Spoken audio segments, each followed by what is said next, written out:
If you work as a manufacturing facilities engineer, installing a new piece of equipment can be as complex as the machinery itself. From prep work to alignment and testing, it's your team's job to put it all together. That's why it's good to have Grainger on your side. With industrial-grade products and next-day delivery, Grainger helps ensure you have everything you need close at hand through every step of the installation. Call 1-800-GRAINGER, click Grainger.com, or just stop by. Grainger, for the ones who get it done.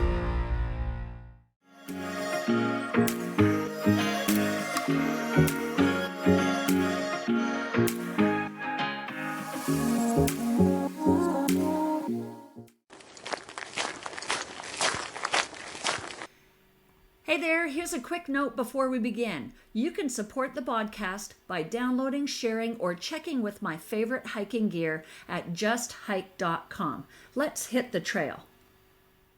Hey everybody, welcome to the Just Hike podcast. I am Melanie Michaelchuk and I am your host today. We have on our call today Julie, and she is with the San Antonio Hikers. Hi Julie, how are you? Hi.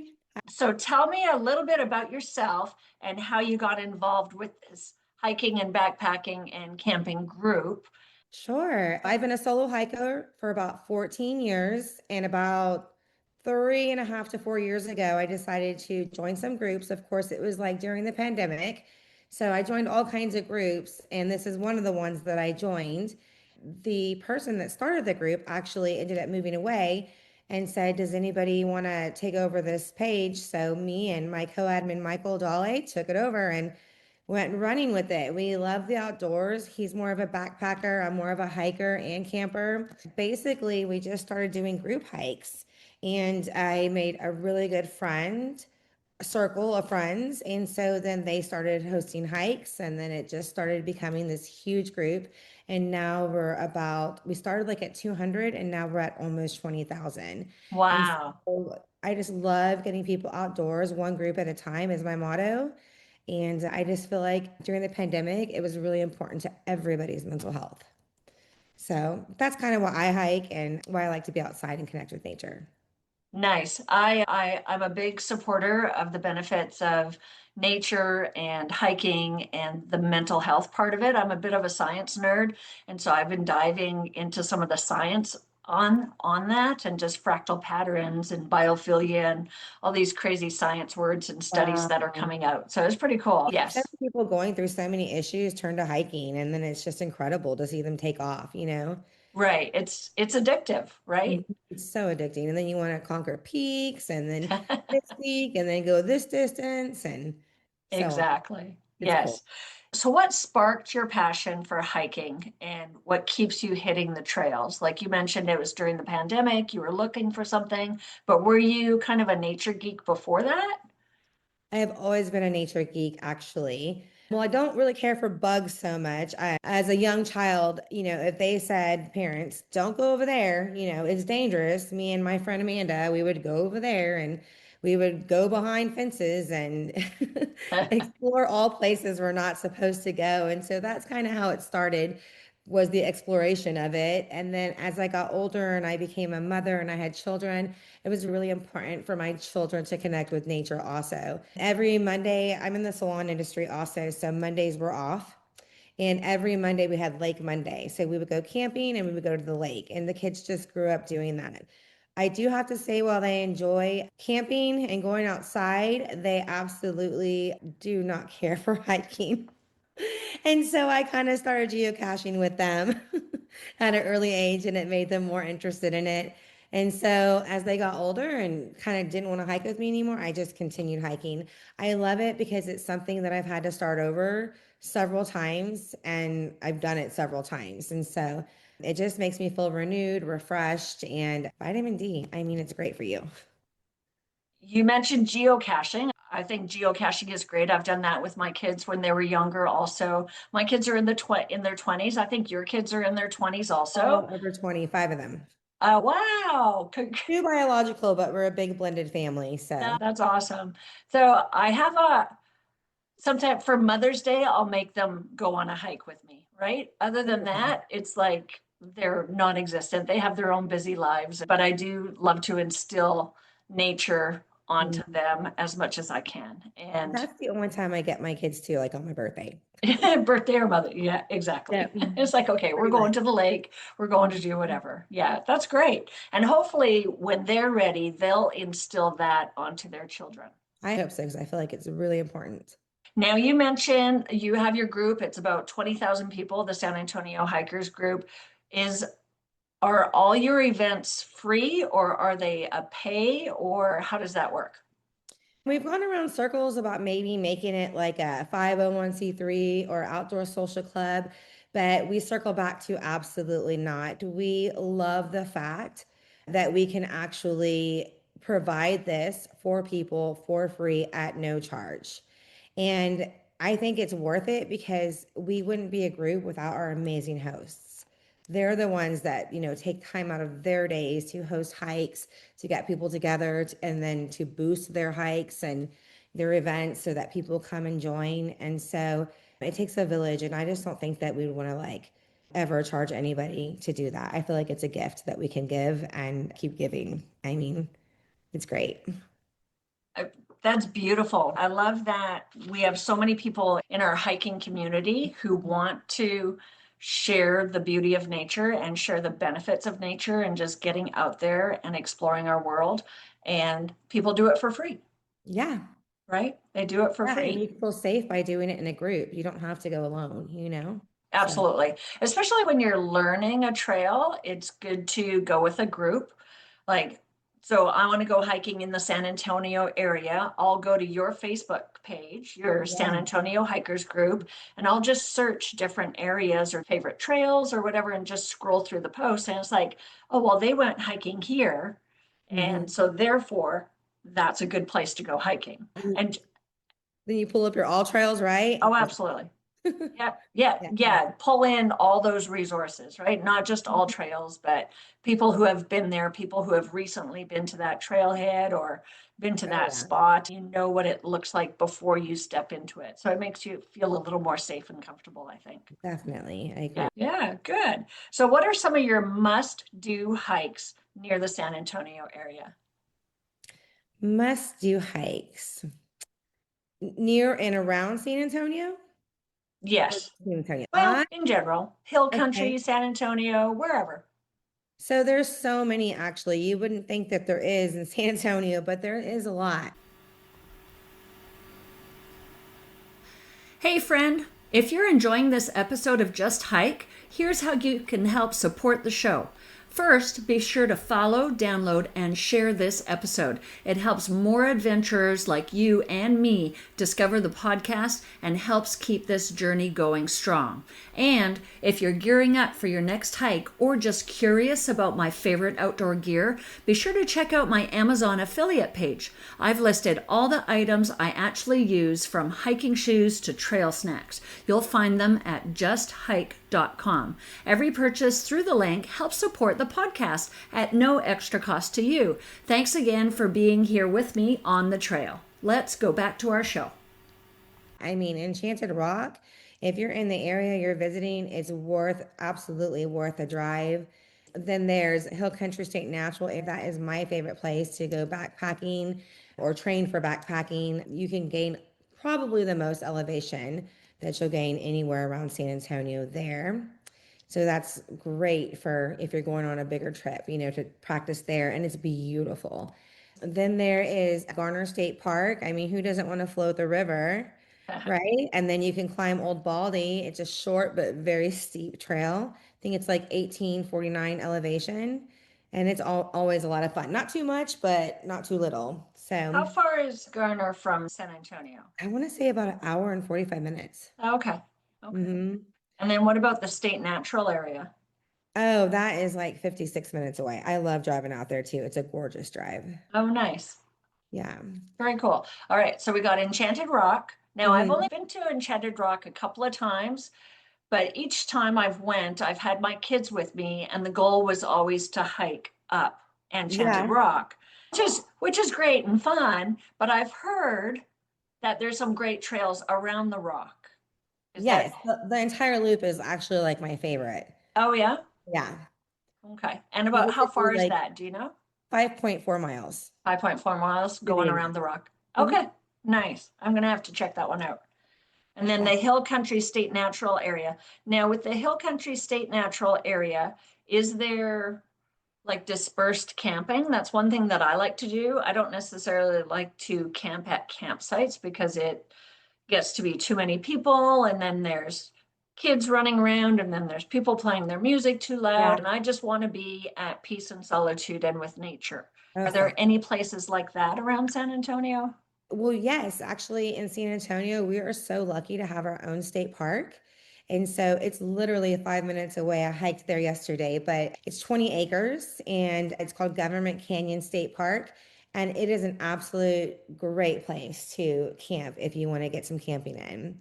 Do you have a favorite camping spot? I personally don't really camp there just because I live 5 minutes away from it, but I pass all the camping spots and they look really nice. Enchanted Rock also has some really great camping spots and they are pretty further out like you would like. So, yeah, Very cool, very cool. What do you think would be a hidden gem? Do you think we touched on that already? I do. I would definitely say Government Canyon. I think we're so lucky to have a state park. Not every city has a state park. I was actually thinking about that and I was like, definitely Government Canyon. I mean, they have the backcountry that they close off half of the year due to like wildlife and birds and preservation. But what I was gonna say is when they open it up, it's a beautiful hike. There's a good 15-mile hike that you can do there, and you just do the whole backcountry. And you get to see all the different birds, and it's just really, really beautiful. And the reason I call it a gem is because it has dinosaur tracks, Melanie. Like Really? literally hike and see real dinosaur tracks. Over at Government Canyon. Very Yeah, cool. they're really That's, neat. yeah, that's awesome. Now, I was in San Antonio. We did the missions, like the different missions that, Oh and yeah. it's not like it's a paved trail, right? But we took our e-bikes and that was a lot of fun to do. We actually stayed at Palmetto State Park. Then we drove in to the missions. We parked at one of the missions and we jumped on our bikes and we did like all those trails. I think we Hey, visited like five missions or something yeah. and just drove around. And that was such a great experience. And you can rent e-bikes there too. Mhm. It's really exciting when you come to San Antonio to get to experience that. Just really interesting and lots of history, especially if you're a history buff. Lots of great history there. Very cool. What do you think Central Texas has different to offer than any other part of the state in regards to hiking? How do you think the hiking is different? I would say that there's a lot of rivers in Central Texas that you can hike along, like the Guadalupe River State Park. I mean, there's a hike called the Bower Unit or a portion of the park called the Bower Unit. And so you get to hike all around there in the backcountry and then right up along the water. And what I think is really cool, I'm not sure about the other parts of the state, but I know centrally you can actually hike through the waters. Let's say, for example, you're going on a hike that involves hiking through the water or wading water, you can actually practice here in Oh, Central nice. Texas. That's it. You know what? That's such a great suggestion. I like that. So if you go to Eagle Rock Loop, there's lots of water crossings, and that's up in Arkansas. And if people aren't used to doing water crossings, they don't know how their feet are going to react. They don't know about whether you change your shoes or not change your shoes, leave your footwear on. When we went to Iceland, we had some water crossings in Iceland, and we definitely didn't want our shoes to be wet while we were walking because it was cold. And Mhm. so therefore, for those river crossings, we decided to change our shoes and put on water shoes. But I think that's a great place to go and train and kind of get used to knowing what that experience is going to be like before Yeah, you and we've get into we've it. done a lot of water hikes too. Yeah. So definitely we've had to utilize the rivers for training and Oh, yeah. especially figuring out which shoes are good, just like you said. There's times where my water shoes are great, but then when we did the hike in Big Bend, I took those water shoes right off as soon as I put them on. I was like, nope, nope, nope. And I put my hiking shoes back on. So it just depends like on the bottom too. What was the issue with the water shoes versus your hiking boots? The issue in Big Bend is mud. Oh, So your shoe will get sucked right off of you the oh, minute you're gotcha. walking, and you're like, oh, this is not going to work. But then we did the confluence, in Havasu Falls, and I wore regular shoes, and the river bottom was just rocky, but they were doable. Right, So it just gotcha. depends on what the river bottom's like. You know what I mean? If you're going to be changing in and out of your shoes, then you want to make sure you make a right choice for that Right. bottom. Yeah, that makes sense. The so for someone visiting the area, what kind of terrain should they expect when hiking near San Antonio or let's say Kerrville? It's very rocky, a lot of loose rocks, lots of limestone, lots of red sand. It's really just a mixture of everything. There's not a lot of mountains. We have a lot of hills. It's definitely hill country. And you do have to kind of venture out of San Antonio a little bit to get more of the hill country. You will not find that within San Antonio. Right. Everything in San Antonio will be pretty much flat. Gotcha. The where I'm at, I'm just north of Houston, and my home trail is the Lone Star Hiking Trail, and it's dirt and it's roots and so it's very soft. And I It's so remember different. yeah, so different, especially for your footwear. Like it's very forgiving for you can have the oldest hiking boots and you can Mhm. go and hike on the Lone Star hiking trail. You could even do it in a pair of tennis shoes if you wanted to, right? Oh, And yeah. you're not going to have any foot issues. But as soon as I had a pair of hiking boots, they were getting on the older side. I took them to a place where it was rocky. And within the first probably 20 steps, it's like, oh my gosh, this is going to be painful because the boot, just the difference between the rock and the dirt makes a big Mhm. deal. I So, actually had to change my shoes at Lone Star. did I went you? to my Solomons and I was like, "Ooh, these are so uncomfortable." So I put my Ultras on and the ground was soft there and then my shoe was soft and we were backpacking there. So I was like, "Oh, this is so much better." Yeah, surface makes such a big difference. So, since we're talking about shoes and boots and things, what are your favorites? You mentioned Solomon's and Ultras. I like Saucony's. So I have been hiking so long, it feels like, and I have a brand new tendon in one of my feet from an old hiking injury. And so I would say I have tried so many different shoes, and my favorites that I will not stray away from ever, ever, ever again are going to be my Ultras and my Okay. Hokas. Hokas. I Uh, have the Hoka Trail Gators. I love those. yes. And I'm a Merrell fan. I love my Merrells. I started with Merrells and they Did last you? so long. Like the Yeah. durability of those were amazing. But then as I started having feet issues, I just had to find something that was a little bit more softer. And I cannot not wear a high top.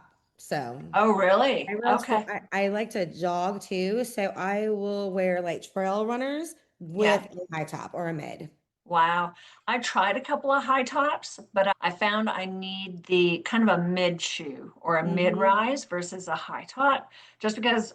So I got I think it was the Hokas and they felt great on my foot and it was the high top, right? It went pretty high up the Mhm. ankle. When I was hiking, it would just strum my tendon on the Oh, yeah. very front of my ankle and I was literally debilitated after probably, however many miles. And I had to walk actually sideways and loosen off that shoe so much. And so, Yeah. yeah, I thank know goodness for exactly what you're talking REI's. about. Yeah, thank goodness for REI's exchange program because it was within a year. And so I was able to take those back and go No, back I to had my the old same standbys. experience with the Hoka high tops. Did you? I think they were the Anacapas. I can't And remember. we hiked in the Grand Canyon, and my toes were actually bruised and Really? rubbing the front of my foot. But I wear the Hoka Speed Goats, and so those are more mid, and they are so comfortable. But it's funny how it's like one brand, but like it's not just the brand; it's like the actual model that they have as well. Right. That I might be agree. my favorite as opposed to another one. And the Yeah. Ultras are great too. They have a huge wide toe box, and the ones I have are actually high top, but they are so soft and flexible. I'm gonna have to look at those. I haven't tried them on yet. I've always thought because of the wide toe box, they always look goofy to me. That wide toe box is actually really important for our feet. I'm a personal trainer and so I know the importance of like splaying out those toes and having that room and that space for your feet. It's very important. And so because of that, I'm gonna have to check those out. And I have to be honest, wearing high tops or even a mid, I have never rolled an ankle. as Nice. opposed to before. I rolled it over and over. Really? Well, I Yeah. can give you some exercises to strengthen those Oh, that yeah. ankle and the muscles that surround it. So, Definitely. Probably could use those. all right, let's move on to weather, wildlife, and trail tips. Okay. What are some of the weather patterns that hikers need to prepare for or look out for in the hill country? Very hot, very humid summers. I would say be prepared for anything because you could be out in the middle of a hike and boom, a thunderstorm will hit you. And you're like, where did that come from? I swear, sometimes it will rain and there's not even like cloud coverage over you. You're like, what's going on? And then also like you do get a lot of cold fronts. So always check the weather before you venture out because your phone can say one thing and then it could end up being another the next morning on your way out. So I would say the weather changes very quickly here. How do you prepare for that? Do you always have like a rain jacket with you or some sort of safety gear? I pretty much always hike and dry fit. Okay. Yeah, like dry fit shirt. This is dry fit. I wear dry fit. I'm one of those hikers. I like to wear leggings, but Okay. they're very thick and durable hiking leggings. Yeah. But some people like to wear pants, you know what I mean? And so as long as it's dry fit, I think that you're good. You can also bring a poncho. I tend to buy those all the time, but I don't feel like I've ever really used it. Gotcha. Have you Yeah. ever had to use your poncho? I have, but in other climates, like Yeah. or during the winter when it's cold out, it's Mhm. cold and it's raining. Yeah. That's when I'll put on my poncho or some sort of rain gear. And But like I during the said, it never summer, lasts. yeah, And I'm sorry, I was gonna say it just never lasts though. Like it will rain and then boom, it's done. and then it's gone. Yeah, And then it's yeah, humid. yeah. Yeah, especially during the summer, it's pretty much guaranteed it's going to be hot out. Mhm. Very cool. Have you experienced any unexpected weather events on the trail? Is there a specific weather instant or incident that you can think of? Mm.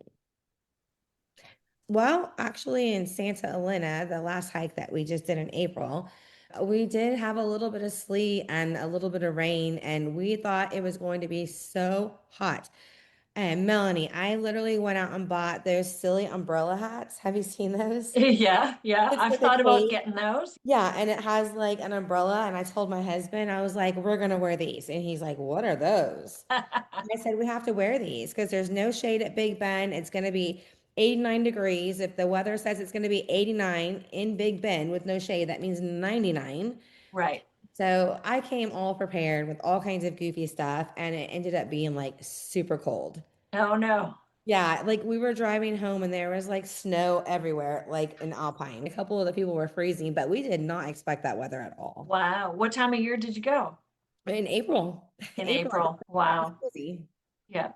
I have a trip coming up to Colorado in a couple of weeks, and I've been seeing reports of it snowing at 2 or 3 in the morning, and it's like, I might have to pack an extra layer. Yeah, actually, when we went to Colorado, a lot of people were turning around because they thought it was going to thunderstorm. We hiked Mount Elbert and it did not thunderstorm. And I kept going, thank God, and made it to the top. But on the way down, it did start hailing and thundering, and we had to book it. Oh, wow. Very scary in Colorado. You have to be real careful with that.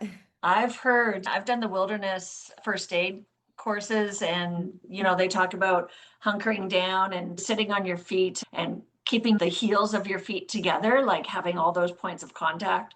Oh, that's interesting. I need to take one of those. And my wilderness first aid instructor has so many crazy stories about lightning storms and lightning strikes and things happening to the Oh groups my that he's goodness. with. I always say that when I camp that I create thunderstorms because every freaking time I go camping, there's a thunderstorm. And I'm like, are you kidding me? And I don't go camping that often. You know what I mean? I hike more than I camp or backpack. Have you ever But been struck by lightning? no, No. pretty close though. My husband and I almost got struck one time and we couldn't hear for like 30 minutes. We were just like, Real. Oh, we've never wow. been so scared in our life. We got Where was stories that at? in our backyard. In your backyard. It literally hit right behind us, and all we Wow. saw was white light, and we ran inside. In fact, it was so close to the house that we had a power surge and we had to replace the fuel electronics. It was bad. Oh, wow. That is Yeah. scary. Mhm. Yeah, we can get some pretty intense storms through Texas. Yeah, I prefer not to be on the trails if I think it's gonna lightning. Oh, for sure. Yeah. Safety first, right? Absolutely. What wildlife do you typically encounter in the Texas Hill Country? Or are there any critters that we need to watch out for? Well, since I live right next to Government Canyon, I'm just going to tell you that. But there are mountain lions out there because I see them on next door. Oh, There are wow. sightings, and I'm like, oh my gosh. But I've never seen them. There have been bobcats sighted just in and around San Antonio at several of the parks. We see lots of road runners, lots of bunnies, but I have actually heard wild hogs. Oh, okay. And I have to say, I'm more afraid of the hogs than anything else. Yeah, they can be, from what I understand, they can be pretty nasty creatures just because they're always protecting little ones and they're half blind, right? So typically they'll stay away from you. Like if they hear you coming, they're just going to scamper off into the bush. They don't want any kind of trouble. But if you come between them and their little ones or come up upon a pack, if you're quiet and you surprise them, then yeah, there could be some Yeah. issues. I think that's with any animal. And they're in big groups though. So it's They like, are. holy Yeah. moly. Yeah. Yeah. Yeah. What about snakes? Snakes. Oh, yeah. Definitely snakes. You will see so many snakes in and around San Antonio. Like a lot of the local parks have coral snakes. Okay. I don't think they're as dangerous because their mouths are so small. Like, I don't feel like they could really do as much harm. However, copperheads, terrified of them. Are you? Rattlesnakes, terrified of them. Oh, yes. I've almost like seen my husband step on a rattlesnake at one of the parks, and I've almost stepped on a copperhead because it blends right into the ground. Right. They So do. right We have around the corner, copperheads here I'm too. like, ugh. Actually, I was on a hike a few weeks ago, and one of the ladies, she's a little bit of a self-proclaimed snake wrangler, and she Oh was my hiking gosh. with one of those snake hook sticks, Oh my right, gosh. for Yeah. wrangling snakes. And we came across a hog nose snake, and apparently they're very docile and they're not poisonous or anything. And she picked them right up, and we were looking at them, and What just a a sight, very though. They are so cool. they're cute. Nice looking snake. That one. Mhm. I have a friend who is so terrified of snakes. One time we were at Guadalupe Peak and the sign says, watch out for snakes. She'll make a wide berth around the sign. Oh yeah. If you're in Government Canyon, there's one area that says rattlesnake section, and it's like, Yeah, but we it's won't be, yeah, she won't go in that section. that would be really hard though. I have friends that just don't hike at all during snake season. Really? Yeah. Period. What would you consider snake season? Like Spring. summertime?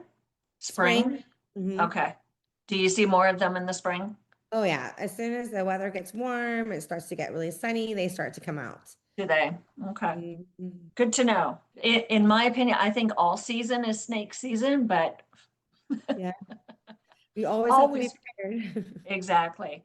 Now, what about plants or bugs? Are there, other than, let's say, the wasps and let's say poison ivy, is there anything else in the hill country area Um, that people need to watch out for? there's poison ivy, there's cactus, there's poison oak. I'm trying to think of what else. The mosquitoes are definitely annoying. I like to spray my clothes sometimes before I even go on a hike. That helps. But yesterday, it's so funny because I had my very, very first encounter with horse flies. Oh, goodness. Have you ever had an encounter? I have had an encounter with yes, they will chase you. They are relentless. They chase you. They're literally like zzz in your ear. There was two of them. I got out of the car yesterday to go hike, and as soon as I got out of the car and grabbed my backpack, I heard them. And then I saw that there was two of them, and I just booked it, and they followed me the whole way. And They I went into do. the restroom, and I was like, "Oh Lord, I haven't even started my hike yet." Ironically, when I came out, they never bothered me again. But I straight up got attacked exiting my car. Wow. They The bite so hard. They do bite hard, and like we said, they're relentless. There's a couple of things that I've done for horseflies. One of them is I'll take a branch, like a beautyberry branch or a like a some sort of small branch that's laying on the path, and I'll swish it behind me like a horse's Oh. tail. And Uh-huh. that tends to help quite a bit because I find they try to bite your calves, right? Like when you're walking. And so I'll swoosh that. But then the other thing that I found was apparent that something about predators. So dragonflies is a predator, and other predators won't come into their territory. So this is just something that I'm testing. And so what I bought online, I found it on Amazon, and I can send you the link, but it's basically a clip with a wire that has a big dragonfly on it. I'll send you one. Yeah. And so you clip it to your backpack, and so you have this dragonfly that's flying around. I don't know if it works yet. I have to keep on testing it, but I'm That's hoping. hilarious. I've seen the ones that you clip to your hat too, and I'm like, we're just not doing that. There's like Well, a maybe giant clip it to your firework. backpack, right? Clip it to Yeah, your that's better. backpack rather Yeah, than to your hat. But yeah, that's that's so the funny. purpose of it, is something about it's a predator in the area, and then a horsefly is a predator, and so it'll stay out of the way. I wonder why. I wonder if that's why they didn't bite me yesterday because they attacked me when I got out of the car, but the whole time I was hiking, I had my poles Right. and they bite. What? Yeah. What are some of your go-to safety tips for someone who's hiking in the region for the first time? Is there Mm. anything that you would recommend that they would have to have with them? I am a big preacher of water. There are some people that show up literally and they're like, I'm here for the 6 mile hike. And I'm Yeah. wow. Or they show up with like zero water. I don't understand how they do it. It freaks me out. Because, I mean, if you've hiked for a while and you've been dehydrated once, you know what that's like. You can even have heat exhaustion and have plenty of hydration and just not have enough electrolytes, right? So Right. I always preach electrolytes. That's a big thing for me as far as safety goes. Also, if you're hiking alone, there's this new alarm called the She Birdie. Have you heard She of that? birdie. Okay, Mhm. what's that one? It's a personal alarm and you can get it on Amazon and it is so important to have. So basically it's like the sound of a house alarm. So Oh, okay.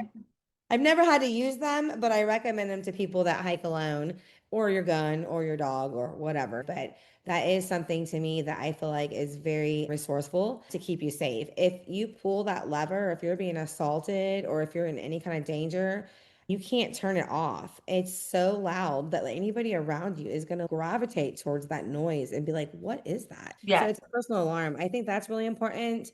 Always tell people where you're going and when you expect to return. And I always share my itinerary personally on all trails. I'll send it to my husband. Yeah. He Yeah. always Smart pretty much idea. knows. Yeah. And then I'm trying to think, wearing the right shoes, please. I know it's a thing to hike in Crocs, but just don't do it. Oh my gosh. Shoes fall in the safety category as well. I mean, just imagine being like 5 miles out and you sprain your ankle. We've had that happen too, and that was very scary, you know. And I've had to pick up hikers. I think this year my husband and I have picked up three different sets of hikers, whether it be for water or for just exhaustion or footwear, whatever it is, time of day. And they've run out of water and they have three dogs with them. And it's like, what do you? so imagine like you don't have enough water. It's really, really hot outside, right? And you don't have any electrolytes. On top of that, you're 5 miles out in the middle of a hike. We have seen people at our local park actually been airlifted out, and we're like, Wow. whoa. These are such little things to remember that will go a long way. If you drink water, bring extra, Bring what you think you'll need and then bring a little extra. more. Yes. Yep. Definitely. Agreed. And a snack, whatever kind of snack you need that will help keep you going for those just in cases, right? I had a Mhm. couple of friends just the other day. They're very experienced hikers. They know what they're doing. They've hiked hundreds of miles and they were out on the Lone Star hiking trail. They intended to do a 6 mile hike, but they missed one of the cutoffs, like one Oh, of the no. turns they were supposed to make. And they Mhm. ended up doing, I think it was 12 miles that day. But like I said, Unexpectedly, right? unexpectedly. Exactly. So thank goodness they were experienced hikers. Thank goodness they had extra water, they had extra snacks, and they had the base built where they could do those extra miles without an issue. But I know for not everybody is like that, that could have gotten other people in big trouble. Yeah. Like if you have children with you, Oh, for sure. Children. like, Yeah. I'm hungry. Yeah, right. Yeah. Yeah. Yeah, then you're on the side of the road trying to hitch a ride Yeah. back or something, I right? always say bring salty snacks too, you know what I mean? Also for safety because of the sodium that it has in it. Like, trail mix, and my favorite personally is like beef jerky. Nice. That's a good suggestion. Now, let's talk about Santa Elena Canyon. Tell me about what that was like. Oh, well, our admin, Michael Dolly, my co-admin, he comes up with these great, wonderful, very challenging hikes, and I'm totally there for it. So, this year from every birthday we do like a type 2 fun because that's just when I'm able to travel with my work. So, he organized him and I believe one of our awesome hikers, Justin, the Santa Elena Canyon hike. But we were going to start in Lajitas. And at 4:30 a.m., we were going to climb a peak and then hit the peak by sunrise, hike 12 miles through the actual back country. So we had to obtain a backcountry permit, Michael's idea. And so we did that for 12 miles. And then we got to the actual canyon and we were like, whoa. I mean, it can only go straight. So yeah, so it's just a canyon. It's just a wall here and a wall here, US side, Mexico side, and you can only go straight. And so it's like whatever comes in front of you, you have to do. And we had done the confluence together last year, and that was, I think, like a 22 to 26 mile hike in one day. And we went through, I want to say, like 7 water crossings. So I asked him, is this kind of similar to that? And he's like, oh, I mean, kind of, but not really. He says, this one's going to take a lot more strength. And I'm like, strength? He says, Julie, you're going to be wading mud up to our waist and to our thighs. I mean, you got to have some serious strength. And I'm like, okay. But we did it. We got to the water and we all put our water shoes on, started walking on the rocks, slipping in through some mud. And that's when I was like, oh no, I'm putting my hiking shoes back on. So I put my Hoka speed goats on and I just laced them really, really tight. And they actually ended up being perfect as far as my feet go. And, treading mud. The mud was like quicksand. It was, Really? oh yeah, it was very hard to get out of. In fact, at the very end of the hike, and then we're dealing with the weather that I talked about earlier that just kind of swooped in. So I was like, what is going on here? And then, I mean, if it was getting cold, just picture this, it's getting cold. And then you're like, come to like the water and you're like, well, shoot, there's nowhere to go. You have to go through the water and you're freezing. Oh, I mean, wow. like, yeah, in some areas you couldn't even touch the ground. Some areas there were like boulders. So some of us would try to go up and over these ginormous boulders that were so slippery too. If we had a way around, we would try to go around. And it was very unpredictable, so unpredictable. We went through bamboo forests, having no idea what you're stepping on. We scaled Really? walls just so we didn't have to get into that last batch of water. We were like, no, not doing it. And then we came towards the end, and they're like, the Santa Elena trailhead is right there. So 7 and almost 8 miles of doing this. And then we come to the end, and I see people, and I'm like, I'm so excited. That was probably the worst right there. I was like to here in mud, Like up to your waist? and I couldn't Yeah. get out of it. I told my husband, don't come this way. And then there was this guy named Mark who was on the hike with us, and we had teased him for bringing his little Dollar Tree floating. It was like a little tube. And so he's like, do you need my help? So he hands us the tube, and I literally held onto it and he pulled me out. So my husband and I slithered like the way out of there. Because if we sit up, Wow. we just sink. I mean, it looks this deep, Melanie, but if you stand in that, it actually is like triple that. Wow. Would you do it again? I say no, but I probably would. Yeah. Was it really beautiful? It was It was beautiful and it was just such like the biggest hiking high of just being in all different kinds of terrain Oh, and okay. only being able to go forward. You know what I mean? It was just whatever was in front of you around that corner, you had to make your way across somehow, some way. So it Gotcha. was definitely fun and took a lot of strength and a lot of training. Were you ever scared? I was a little scared because I like to warm up when I hike, like naturally. And within the first mile and a half, I think we climbed like 2,000 feet of elevation at night. And I was like, Wow. my God, I'm gonna die. I was the last person to, make my little summit, but That's I took okay. my You did it. time, went Yeah. slow. And but it was gorgeous. The reward was the sunrise, right? Right. Very nice.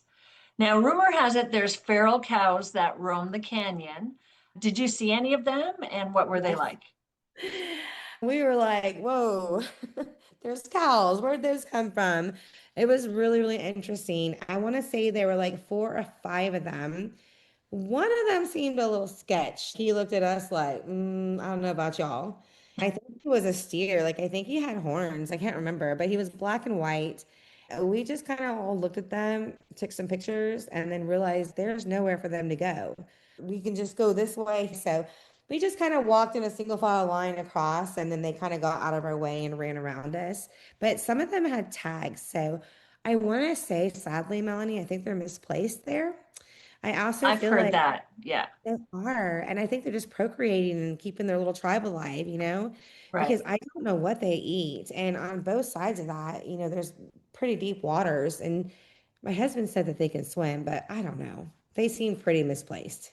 Yeah. Yeah. I've heard that they've escaped from whatever Mhm. farm or got away from whatever farm and now they're in the canyon and Yeah. there's just I had really never no even way to known get they them were out. there. Yeah. I don't know. Yeah. Yeah. I don't Yeah. know who actually owns them. I'm sure if they're tagged, they could figure it out, right? Maybe from Mexico side. Yeah, I don't I even know think how they so. got here. Yeah. But there was a baby too. It was really Oh, cute. really? Yeah, a little baby. Wow. Yes, and they were skinny. So I was like, oh, what are they eating? Oh, poor things. Yeah. So, what do you recommend hikers should do if they run into one of those cows? Do you think just kind of keeping your distance or any Yeah. Just kind of ignore them and just kind of walk around them. I would definitely not show fear to any animal I came across, even if I am fearful. But I would just say just keep walking, get as far away as possible as you can from them. I think they're kind of scared too.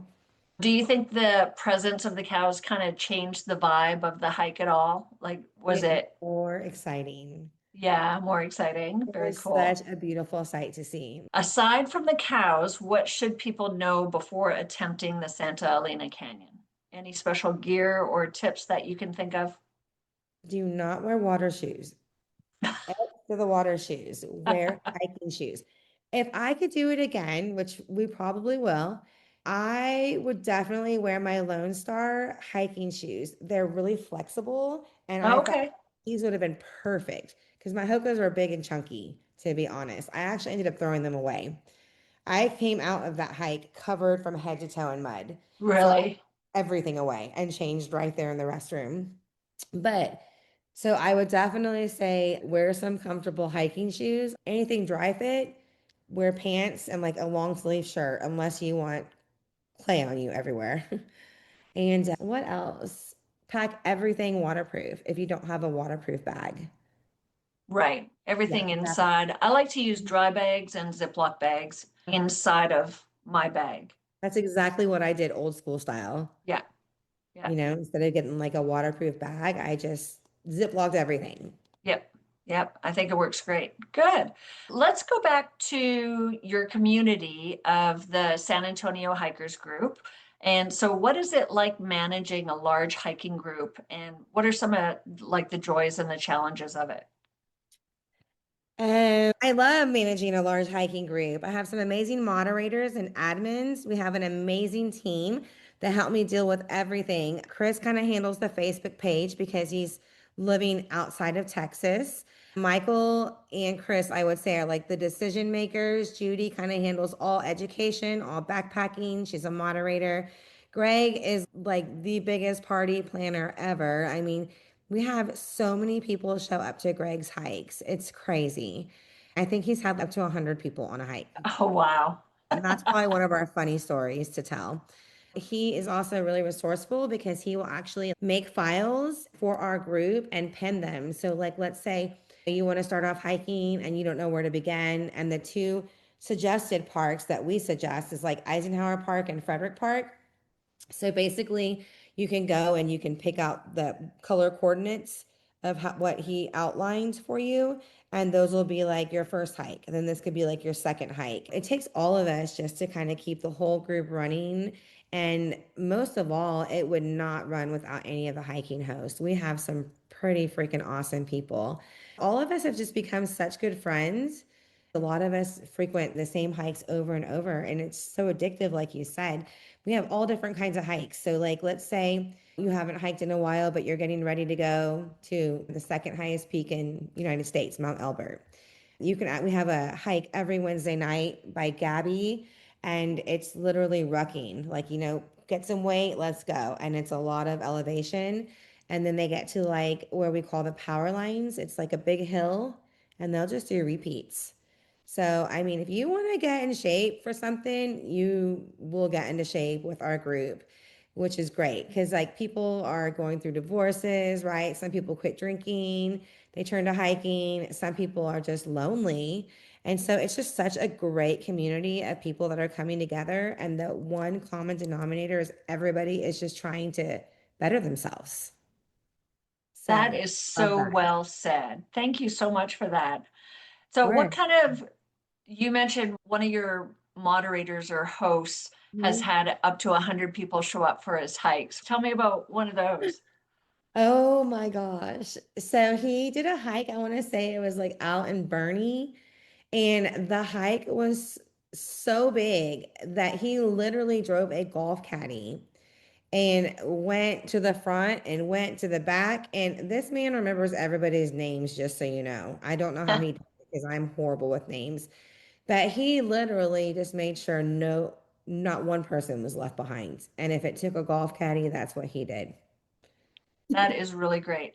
I like to value like myself as being like a good hike leader where I'm always conscious of where the caboose is, right? Or where the tail of the hike is and where the front of the hike is and just being very mindful of where everybody's at. And I feel like not every hiking group or hiking leader does that. So I think that's great that you have that in mind when some of your hosts are doing the hikes. I think I'm kind of like the hiking host that I'll be in the front and go at moderate pace because a lot of the stuff that we do regularly is local here. But then I will go down to the middle, check on them, run to the end, check on them, and then I'm running back to the front. Yeah. That's me turning into like a jogger. But yeah, I try to keep track of everybody as well too, or I'll stop just to take pictures of everybody walking by so I can kind of like let everybody catch up too. And I like to take a lot of breaks. That's just me. I will take breaks just to make sure everybody stays together. That's good. That's good. I think that's a great way to lead a hike that's satisfying for everybody. And I Yeah. think when you hike with a group, I think other members of the group appreciate that too. Yeah. Yeah, definitely. It's good to have a hike that's divided into groups by pace also, because Yes. there are some people that, they just do not want to have to stop every 5 minutes and wait for people. And then Right. there are some people who are just starting out. So I love that because like we have Dan and he's awesome. He's one of our moderators and he hosts beginner hikes all the time. And so it's neat because they start off with beginner hikes and he's really good about keeping everybody together. His hikes are rather large also.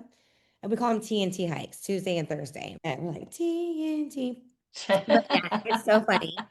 But what he does is they're already like at a fast pace. Like they're literally doing the power lines now. And I'm like, wow, like they started as beginners and now they're like doing the power lines, which is a little bit more moderate. Very cool. What time does your Tuesday and Thursday hike start? I believe they start around 8 a.m. Oh, wow. Okay, so daytime hikes. And he'll adjust the times in the mornings based on the weather. What do you think that your age or your demographic of your groups are? Because a lot of people who work can't do a Tuesday morning hike at 8 a.m. So do you have things for the evening and the weekends, of course, but We only have a hike if someone wants to host. So we always welcome hosts. yeah, People are good like, point. there's never any hikes on Saturday. I'm like, would you like to host one? I'll help you set up an event. So yeah, I know we can always get that going. But typically we have a couple in the evening, we have a couple in the mornings, and the age demographic. Another thing I love about our community is, I mean, we've got like teenagers to like people in their 70s hiking with us. That's great. You can see them on one hike even. I love the fact that everybody is just friends with everybody, and there's so many friendships that have cultivated from our group. I mean, my friend Cameron's like in her 20s, and she's hanging out with some of us like in our late 40s and 50s, and we're just, it doesn't matter. Age doesn't matter. We're all doing something that we love together and adventuring out. Now, for community efforts and the flood cleanup, I heard that did you help organize some cleanup for the Kerrville floods? Can you tell me a little bit about that and what inspired you to take action? So one of the things about the flood cleanup is we had people coming on the group that were collecting items just for people that lost absolutely everything. I like to dabble in a little search and rescue or search and recovery on my own. So I had decided that I would get a group. Usually I do these things on my own. I don't post about them. I don't post anything on social media about it, about doing SAR. However, this was such a huge mass catastrophe that I feel like they needed everybody out there. So I did not post an event through our group, but I did get some select people that I really think would be good at helping me with this. Unfortunately, it did get canceled because it just kept raining. It would not let up with the rain. And every time it rains, Melanie, they had to suspend all search efforts along the water. Right. So we did end up going, but it ended up being a weekday. And so it ended up being just three of us. And then it rained again. So I kind of rallied up a group of men with machinery and just us two. And then we ended up calling a contact that I had from Kerrville. And I said, "Do you need any help?" He said, "Not with search and rescue, but I need helping hands." And I thought, helping hands, I love that. So I told these guys, "You've got machinery?" And they were kind of displaced because of the rain too. Like, where do we go? What do we do? We volunteered through the Cajun Navy, FYI. And so um, they're such an awesome group, by the way. But so, anyways, I ended up getting these guys that were displaced. We were kind of displaced because the rain came. And so I ended up calling one of my contacts. And then there ended up being like, I want to say like probably 12 people that showed up to help this guy, Huntley. And we ended up cleaning up an entire street of houses that had washed away. We were responsible for just grabbing anything and everything we can and putting them in piles in front of the house or the lot so a skid steer could just come and take them. And that was so rewarding because it was just like these people lost everything. And some of these people don't even live there in these houses. They're just river houses. And so to know, picture this, if that was you and you have to work in Houston, right? I mean, what an amazing feeling that you know that there are volunteers over there cleaning up everything for you Right. so you can rebuild, you Yeah. know? Yeah. Such a Rebuild or just make it safer for yeah, everybody because you don't want, I think, and for the wildlife too, you don't want to leave all that debris just laying around. Someone's got to take it and move I mean, it and clean it up. they clean so good. So then that was the one time that we did a bit of that. I was going to say that Friday I was at work, but one of the ladies, Patty from our group, she's amazing, such a loving person. She actually organized a really big group and they went out there through the Cajun Navy as well. And they did so much. I think they did a little search and rescue. They also just like sorted clothes. And I mean, they were out there the entire day. They met at 6:15 to be there by 7:30. And so I'm just so happy that we can help with helping hands. You know what I mean? Just out there doing something, anything. Thank you so much for your service and for Sure. everybody who you rallied to help pitch in with you. I think that's a wonderful thing to do. Good job. Let's move on to some fun and reflection after such a serious topic. What is your most memorable or funniest moment you had on the trail? So I would say I like to have a lot of fun on the trail when I host a hike. And so sometimes every once in a while we'll do like the TikTok dance challenges. Oh, So really? so one of my funniest memories is having everybody do the TikTok drop challenge. Are you familiar with that? No, but now I'm going to have to go look it up. Oh, it is so funny. So you can literally just be like, I mean, they do them everywhere, right? Like this, it's not just a hiking challenge. So you could be like at the shampoo bowl, shampooing someone's hair. And then when you hear the music, it's a certain beat. you start dropping to the ground like it's hot, you know? Oh, And really? yeah, and then there's like people that are like in dentist offices doing it, real estate agents. It's just so silly and it's so funny. So I had all the hikers in the hiking group one day do it, and it was just like all these hikers, and they're just like, you have to hear the music. You can go look it up later, but it is so funny. So, anyways, that's one of my funnest memories. My other funnest memory would be chasing waterfalls in Havasu Falls. Um, Oh, yeah. incredible. Highly recommend. And if you Did want to you go, you did have a Sioux Falls, so you went down into the canyon. You got like permits to camp down at the bottom, had permits to go into the canyon, and then COVID happened. oh no. Yeah, so I ended up reselling the tickets, and it was a pretty easy process to resell the tickets. It was really easy to resell them. There's a whole Facebook group devoted to resellers of the permits. And so I found out through that process, it's actually pretty easy to get reselled tickets because things come up, people lose their group or whatever happens, things happen in life. And then, it's like, surprise, 4 tickets are available. And they're so expensive. Can we just say? Oh, yeah. I don't know what they are now. What are they now? I think for like six of us, it was, or 11 of us, it was like 3,800 or something. Yeah. Mhm. And was that per night or was that for how many nights? I think you only get 2 nights. They cap it. Nights. Yeah. So Yeah. it's like 3 days, three Three nights, days, 2 nights. Yeah. Yeah. That was so fun though. We literally hiked through water and came out to these gorgeous waterfalls. Everybody was like in their just best moods ever. And then like a few of us went and did, well, first of all, we all had to conquer our fears by going down Mooney Falls. Right. Yeah. Have you seen that? I've Re- seen some videos of it, but I'm sure it looks completely different in person. Yeah, it was pretty incredible. I actually did not trust the chain that you had Right. to go down. I was just using the anchors because I was like, every time somebody would let go of that chain, you're like, Oh, really? It'll rock you. Scary. So, but that was really fun because that was something like I had never done on a hike, and we got to do that and just go down this ladder with like waterfall splashing at you the whole time. And then the confluence, that was like the best hiking experience ever. Only three of us did that out of the group. Everybody else was like, yeah, I know, have fun with that. Tell It's me in about that. Havasu, and you're basically hiking to the Colorado River from the Havasu River. Okay. It's so neat, Melanie. It's just the sight to see. Like the brown Colorado water comes and meets the turquoise blue water, and it does not mix. Oh, wow. Yeah, it does not Interesting. mix. You can see the divide. Wow. Almost Mhm. like a yin and yang. It is so cool. Absolutely. Really neat. Now, talk a little bit about the logistics to get to Havasu Falls. Did you go to Flagstaff and then go from there, or what'd you And do? let's see what we did. We flew into Flagstaff. No, we flew into Vegas. Okay. To Vegas, and then we drove to Okay. the Havasu Lodge, and that's where you check in for your hike. Stayed like in a group house there, and then the next morning ventured out to go do the Grand Canyon. And the weather changes there dramatically too. So Yes.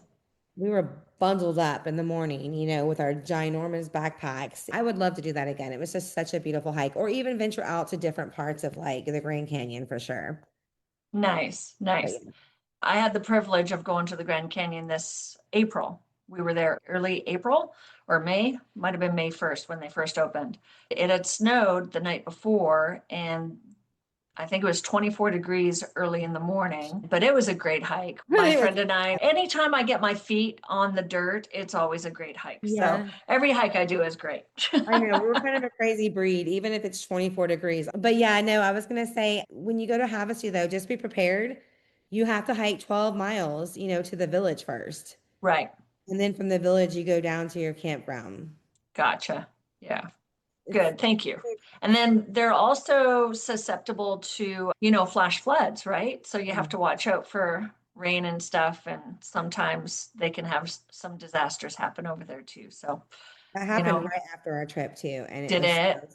Yeah, they had scary. an outbreak, remember? They had like a illness outbreak. They did. Yeah. and then Yeah. the monsoons. Wow. What time of year did you go? April 4th, my April birthday. 4th. Oh, Yeah, well, happy birthday. thank you. We always do a crazy trip on my birthday. My Very husband's fun. like, can we actually go on a vacation next time? Yeah, but that is a vacation. So me too. Maybe not to him, but he enjoys it. If you could hike anywhere in the world with your group, where would you go and why? Tanzania, baby. Oh, nice. You're going to come Uh, to Kilimanjaro with me? What are you going to do? yes. Yes? I cannot wait to hike Mount Kilimanjaro. I keep saying 2025 and we're here. And I'm like, okay, that's not happening. And then I'm like, okay, 2026. And I just know it's not going to happen. So I'm just going to like push it out until 2027 and just be completely prepared for it. Why won't it come in 2026? You could come with me next year. We're going to Maybe go either October. September or October 2026. Okay. Maybe further in the year. This year was like, so I had so many things to go do. And then we're having a baby in August, a wedding in October. And I'm like, well, there goes our trips. So Right. definitely, I was really thinking 2027 just so I could have it really planned out. But you probably have a tour guide and all that already, right? Oh, yeah. Yeah, yeah, yeah. Yeah. I'll just Nice. tell you everything. You probably have everything you already need. You just Mhm. need a little bit of guidance as to where to do what to do and how to get there and what to expect. And I can Are do you going that to for do you. anything to like prep for the elevation? As an avid adventurer and fitness enthusiast, it's important to me to stay strong and active. I want to share with you one of my business interests, and it's called ID Life. I started following and using ID Life over a year ago, and it's been a total game changer for my energy, recovery, and longevity. Some of my favorite tools are the DNA test, which helped me fine tune my fitness and nutrition protocols, and I also love BioAge. BioAge supports cellular health and supports NAD levels for deeper vitality. I especially love the IDX combo, and that's BioAge supplement paired with the ID Life Energy Mix. Together, they give me the daily boost my body needs so I can keep chasing adventure on the trail and on life. My goal is to hike and explore well into my 70s, 80s, and 90s.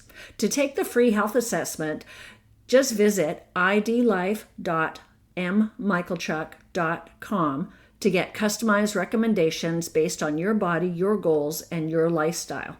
That's idlife.mmichaelchuck.com to feel better, hike stronger, and age powerfully. So that's such a great question. I love that you asked that. The heat and humidity of Texas is perfect training for high altitude. There's actually studies out there that the heat and humidity has similar effects on our body as what high altitude is. I am total proof right here. I heat train. There you go. Mhm. Yep, Don't go do 6 miles. That's exactly. but Exactly. you do acclimate and it's You crazy. do. Yes. Mhm. Yep. That helps your body out immensely. And then other than, stairs and lunges and squats and you got lots of hills in the hill country, you'll do fine. You'll do You great. take supplements. Yeah, there's Diamox they recommend. Mhm. Highly recommend take Diamox. So you're going to have to get that from your doctor. Yeah, It's for like sure. 18,000 feet, right? Yeah. Well, the summit is 19,320. Oh yeah. Yeah. Wow. Yeah. But how exciting, right? And you get to camp out like on base one, right? We will, yeah, there's several different routes that you can do and will be what I call base camp, but it's one of the camps that's Yeah. closer to the summit. So you'll camp out at summit and then you'll start your summit attempt at about 11:30 at night. And then so that you can reach summit by sunrise. And then after summit, then you have to come down. And so you're exhausted, you're tired, but you have to come down quite a ways yet. So Yeah. yeah. Yeah, it's pretty challenging, but very rewarding. So exciting. Definitely a Yeah. bucket list. Yeah, very cool. I'll make sure you're on the list. Yes. Thank you. All right, just a couple more questions and we're going to wrap it up. Okay. What is one piece of gear or trail snack that you would never hike without? Oh, yeah, you're showing me your bottle of your My beet beet juice. juice. Everybody knows it too because they all know I love my beets. Beef jerky for sure. my tripod for my phone. Oh, yeah. That's such a smart idea. I always forget mine, and then I'm always trying to take selfies and take pictures, but I wish I had my tripod with me. Yeah, it's really great too if you want to do like a video or if you're just in a big group, you know. Hiking poles, I don't know if you can see them behind me. Hiking poles for sure. My faves. Extra socks. Always bring extra Extra socks. socks. Yes. Mhm. I think for me, it would be moleskin because Oh, sometimes I'll get blisters. Here's some rapid fire questions. yeah. Okay. Sunrise or sunset hike? Sunset. What's your favorite state park? My favorite state park, I would say, is Cortinas State Park. Oh, nice. Trekking poles, yay or nay? Yay, good for balance Yay. for the knees. Yes. What is the most overrated hiking trend? Instagram hikes, Oh, I don't even know what that is. where they show you hiking like on an Instagram video and they're like, come with me today to do this. But like, really, they're not even doing the summit or like, 'cause it's a trend. It's a video of making a trend, you know, like, I'm going to do Angel's Landing today. But like, they don't really do Angel's Landing. They're just like doing another trail around Angel's Landing. There was a couple who went and did the Lone Star hiking trail, but all you saw were pictures of them at the trailheads, Literally. Yeah. right? So To I think that. they just drove the Lone Star hiking trail, like the route, like along the route, and just stopped at each of the trailheads and took pictures at the signs. I think that's what they did. Ugh. Yeah. Next one is who would be your dream hiking buddy, alive or from history? So this is probably a big compliment to Shaylin. She's my friend on Instagram, but I would love, love, love to hike with her. Do you follow her? Shaylin No. is. Shaylin, what does she do? She hikes in the Yukon. I told her one day, I was like, I just want to hike with you. And she's like, oh, you're so sweet. And I'm like, no, for real. Like, seriously. What one word would you use to describe the San Antonio hiking community? Heartfelt. Heartfelt. Mhm. Nice. That's beautiful. And I feel like, you've really given us your heart today and really your passion and your creativity and your love for hiking. And I appreciate you sharing with me today. Is there anything else you wanted to add today that you feel like we left out? I just wanted to like extend that question that you just asked me. I just say that it's a heartfelt. There's so many hiking groups in San Antonio. There's San Antonio Plus Size Women's Hiking, Hiker Babes. There's San Antonio Beginner Hiking, Hiking Heroes. I feel like even though like there's so many different groups, we are just one community, and that's what I love. So And with that, we will wrap up our show. Thank you so much. I appreciate you. And that was a great way to wrap it up on. you're welcome. Thanks for hiking along with me today on the Just Hike podcast, where we explore the trails, tackle mindset shifts, and take steps towards the life you want, one adventure at a time. If today's episode inspired you, be sure to follow, rate, and review the show. It really helps others find our growing trail-loving community. And if you want more, please subscribe to the newsletter at justhike.com so you can stay in the loop. You'll be the first to know about upcoming Sidewalk to Summit training plan, my book release, new gear, and more. And of course, follow us on social at Just Hike to get your daily dose of trail tips, hiking inspiration, and movement motivation. Until next time, get outside, stay strong, and just hike. See you on the trail.